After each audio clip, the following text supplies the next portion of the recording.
नमस्कार दोस्तों, गीता पढ़ने का सही नियम क्या है? इसके 4 चरणों से गुजरने के बाद मिलता है पुण्य ज्ञान। तो भगवत गीता के पाठ से व्यक्ति को काम व कर्म के बारे में सीख मिलती है। इतना ही नहीं, हमारे हर प्रश्न का उत्तर गीता से समाहित है।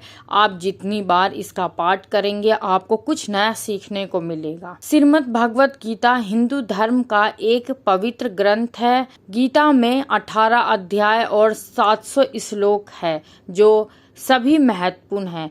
महाभारत में भगवान श्री कृष्ण ने अर्जुन को जो उपदेश दिए थे वही गीता है। गीता को आत्मा, परमात्मा, भक्ति, कर्म, जीवन आदि का बेहद रूप से वर्णन किया गया है।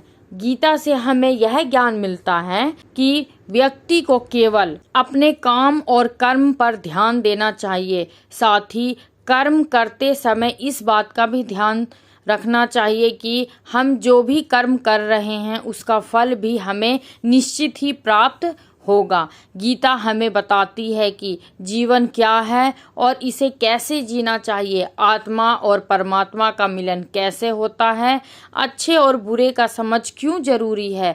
इन सभी सवालों के जवाब हमें गीता से प्राप्त होते हैं। लेकिन सवाल यह है कि गीता का पुण्यता ज्ञान कैसे प्राप्त किया जा सकता है और इसके लिए हमें कितनी बार पढ़ना चाहिए।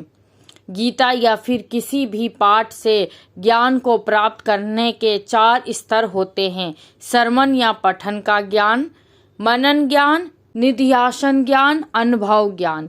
इन 4 स्तरों से गुजरने के बाद ही किसी भी ज्ञान की पुण्यता होती है और इससे समुचित लाभ होता है। इसका अर्थ यह है कि आप पहले पढ़ते या सुनते हैं, इसके बाद सुने पढ़े ज्ञान के बारे में चिंतन व मनन करते हैं। यदि वह आपको ठीक और उपयोगी लगती है तब उसका अभ्यास कर उसे अपने जीवन में उतारते हैं और आखिर में उस ज्ञान का प्रतिफल आपको मिलता है। किसी भी ज्ञान को आप पढ़कर या सुनकर छोड़ देंगे, उसे अपनाएंगे नहीं तो उसका फल कैसे मिलेगा? यही बात गीता पर भी लागू होती है। जब हम गीता पढ़कर उसके उपदेशों को जीवन में उतारेंगे तो निश्चित ही सुपरिणाम सामने आएगा। कितनी बार पढ़ना चाहिए श्रीमद् भगवत गीता और क्या है इसके लाभ? जब हम पहली बार गीता पढ़ते हैं तो इसे हम एक अंधे व्यक्ति के रूप में पढ़ते हैं।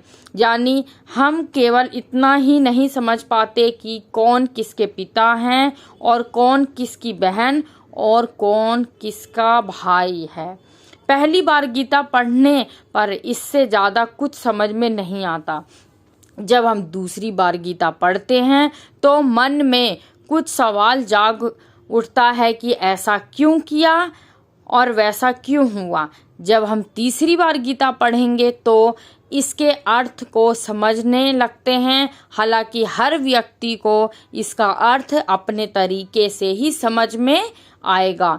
जब चौथी बार हम गीता पढ़ेंगे तो हर एक पात्र से जुड़ी भावनाओं को समझ पाएंगे, जैसे अर्जुन के मन में, दुर्योधन के मन में क्या चल रहा था।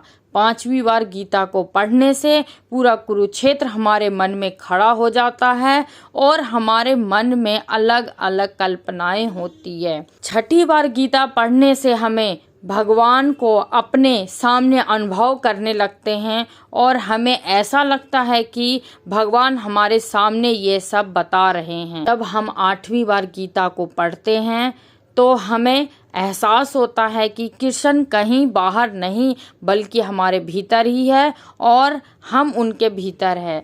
श्रीमद् भगवत गीता का पाठ का नियम।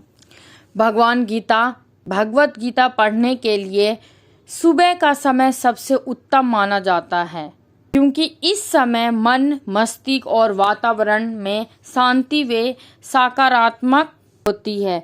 गीता का पाठ हमेशा स्नान के बाद और चित्त मन से ही करना चाहिए।